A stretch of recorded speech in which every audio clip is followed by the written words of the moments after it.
Able to present to you guys all here today at the Richardson Chamber on Lyme in Texas. How many of you know someone with Lyme disease? Raise your hand. Okay, some hesitant hands, but a few that went up readily. How many of you guys know someone with a neurological disease? ALS, MS, Alzheimer's, dementia.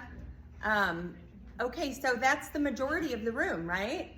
Okay, so what we don't know is what I'm here to present today is Lyme disease is called the great imitator for all the reasons those hands just went up.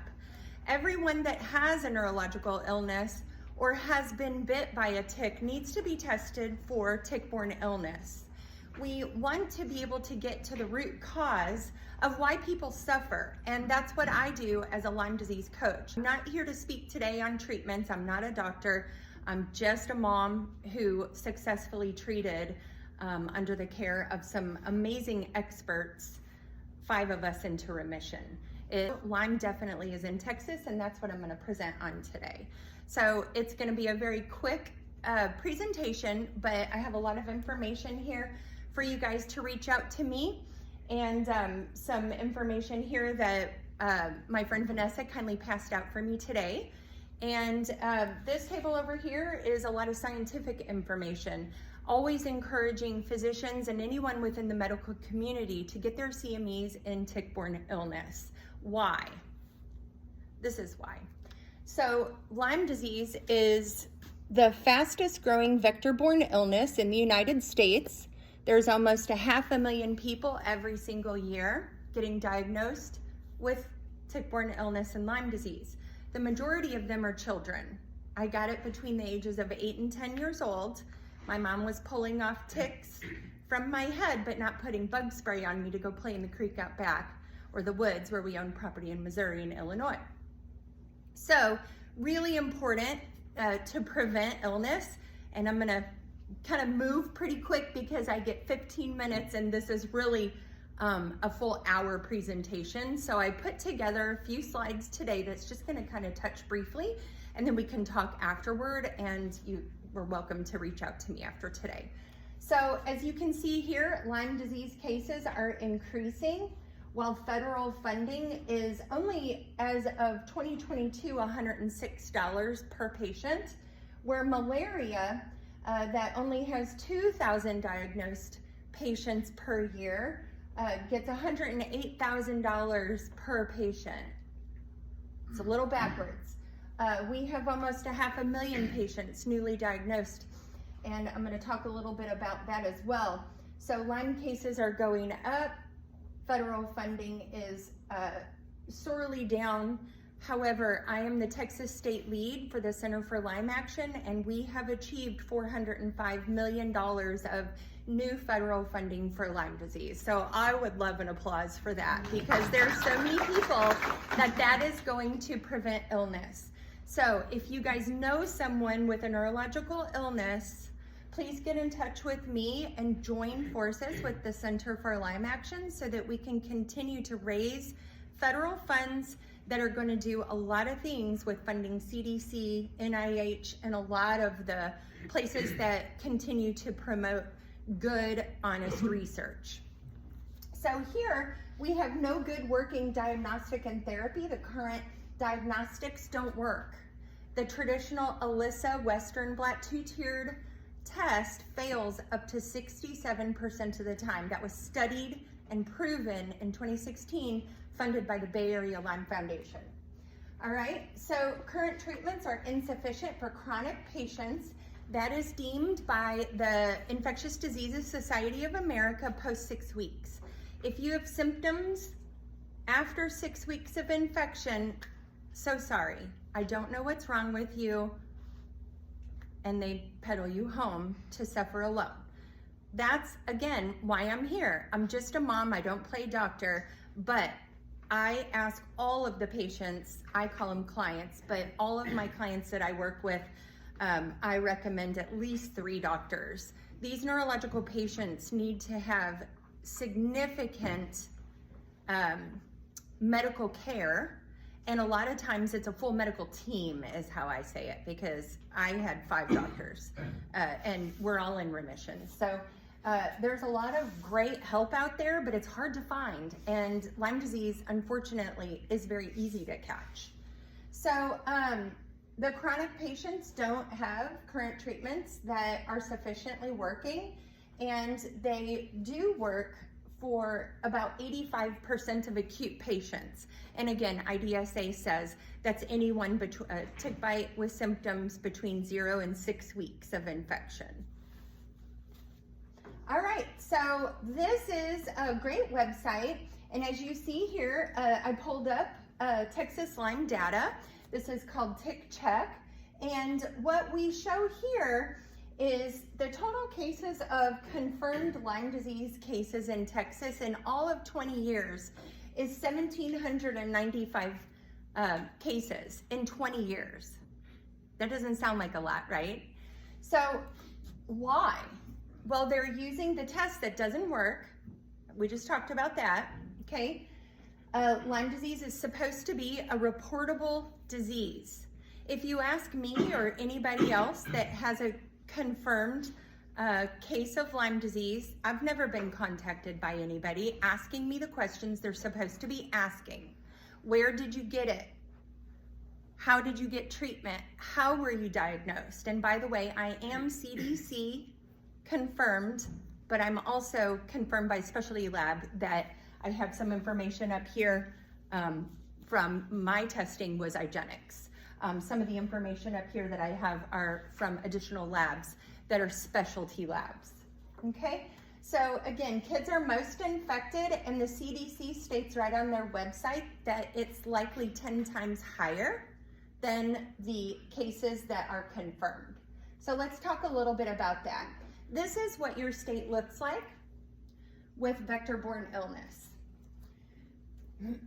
A lot of the doctors don't realize tick-borne relapsing fever isn't oftentimes discussed when they go in to, a patient goes into the doctor and says, I have the 5 hallmark symptoms of Lyme disease. They'll most of the time say, and I'm just hearing from patients that I work with, there's no Lyme in Texas. That's the first thing we hear, so send them home. Even if a doctor wants to test them with a specialty lab, a lot of doctors will refuse to sign the test, to order the test.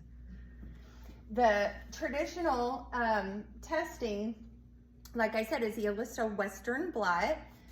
Specialty testing, like IGeneX, for instance, takes the place of 8 Western blots, okay? So it takes a lot of the reasons why people may be sent home with a negative test when they really are suffering and they need help, okay?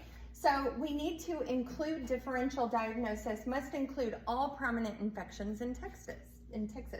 Babesiosis, that's a parasite. Bartonellosis, that's cat scratch fever, discussed in one of the pamphlets I brought today. Cat scratch fever, y'all remember Ted Nugent? Yeah, right? Okay, well, he twisted it into a romance song, but it is actually about catching Bartonella from either a cat bite, cat scratch, or a flea bite that jumps off a cat and can bite you, okay? So Bartonellosis, anaplasmosis, ehrlichiosis, rickettsiosis, and again, Lyme disease and tick-borne relapsing fever. So these are what your state, our state, looks like when you're considering going to the doctor and say, I want to be tested for Lyme disease. No, you don't. You want to be tested for vector-borne illness, which just means a biting bug, okay? Because it includes a lot of other things. There's 19 pathogens, by the way, in one tick bite. Some of those pathogens can have up to 100 strains each. Therein lies the controversy around getting diagnosed with Lyme disease. It's very complex, okay? All right, so I know it's a little blurry. I'm sorry. I had to stretch it out a little bit. So this is the county level spatial distribution of the CDC confirmed Lyme disease cases and Google Trends results for Lyme disease searches in Texas. Basically, this is your friends and neighbors and family members who have Lyme disease symptoms, and they start reading about it going, holy crap, I may have Lyme disease. And they start Googling about Lyme disease and their symptoms. versus the CDC confirmed cases. Again, we talked about the difference between the ELISA Western blot test, the traditional test that's pulled at the doctor's office, versus a specialty lab. This is why it's important. You guys know everybody wants to stay healthy and keep their friends and family healthy. All right, so I know this is a lot, so I'm just gonna read it to you. So there was a study done in 2016 that was along the southern region of the Mexico-Texas border that sampled 1,235 ticks. 109 of them were identified as ixodes-scapulary ticks. Those are the ones that typically carry Lyme disease. And they were, in fact, infected with Borrelia burgdorferi. That's the bacterial infection that we call Lyme disease. Lyme disease was simply just named that because it was found in Lyme, Connecticut. There's no S. Everybody says Lyme's disease and every Lyme patient goes, okay, so the model presented indicates a wide distribution with higher probability of occurrence along the Gulf of Mexico. But what do birds do, guys? What do deer do? And what do people do? They migrate, just like I migrated from, oh my gosh, 2 minutes, Illinois, where I got bit. People are getting bit here, and they need to get the help they need. All right, so human data from a specialty lab. This is what Texas looks like with a specialty lab, okay? This is all the same things we talked about. Here is what a lot of the vet medicine looks like. This is what we use as human predictor because they use PCR testing. They use antibody tests. They don't use traditionally ELISA. Some may, but this is why. So this is 9,219 cases positive in dogs in Texas of ehrlichiosis. Okay, it's a lot. Lyme disease cases in canines in 2020, 1,033. That's what humans almost had in 20 years. You see the disparity? It doesn't match up. All right, so we need to improve surveillance for Texas's prominent tick-borne illnesses.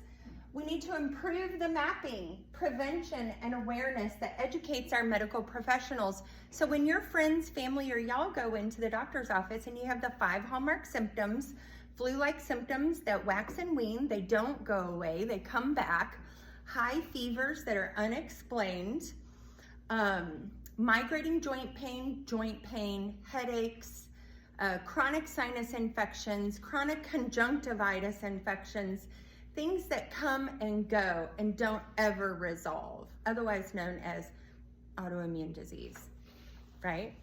Okay, so we want to get to the point of staying in the solution. So the pamphlet, or the,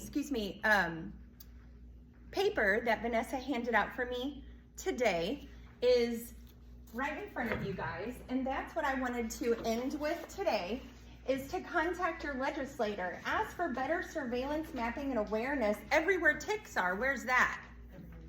Everywhere, thank you. That's right, they're everywhere. Okay, so this is what it looks like. The top one is to find your representative. The second one is to sign up for the Center for Lyme Action, and that's, you'll be working with me. I'm the Texas State Lead for them. That's all we do is lobby for federal funding. And the bottom one is to get in touch with me and to register for my newsletter, and you'll stay informed. The last thing here is Texas is huge. We're the second richest state in the union, guys. There's no reason why we should not be leading the way. Research, Baylor human tick studies going on right now support that. It's a fantastic study. Doctors are leading the way with that. We need to couple the vet medicine with human medical surveillance and mapping using the CDC's One Health matrix, okay? We're pro-government and nonpartisan. I encourage everybody to take these iLads pamphlets and brochures to get your physicians, if you know anyone in your friends or family circle, to get them continuing medical education hours from iLabs, and that is the governing treatment authority after 6 weeks having symptoms to get them the help that they need. We believe that Lyme disease persists, and there's hundreds of studies that prove it, peer-reviewed studies. Register for Center for Lyme Action, and then join me here at the bottom with TXLA for short, Texas Lyme Alliance, to improve vector-borne disease outcomes in Texas. And also, if you guys know anybody that needs help, I am also the founder of the Synergy Consulting Group that we help integrate medical care for people who struggle with neurological illness. So Christina Bauer, Synergy Consulting, Texas Lyme Alliance, and Center for Lyme Action. I'm also an iLabs ambassador representing the peer-reviewed science that helps people get help that otherwise are sent home to suffer. So thanks so much. We're all in remission, and I'd love to share how we did that. Thank you guys, appreciate it. Christina, thank you so much. We got time for maybe one question. Have you already started legislation?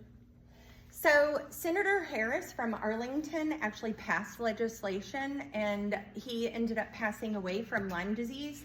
That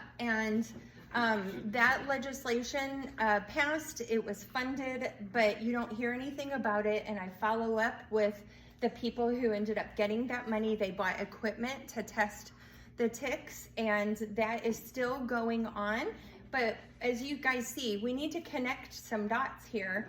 I'm not saying anybody's doing a bad job, but I think we need to connect some dots so that we prevent this illness from passing on and get the help to the people who can't get out of bed, is why I'm recording today, the help that they need.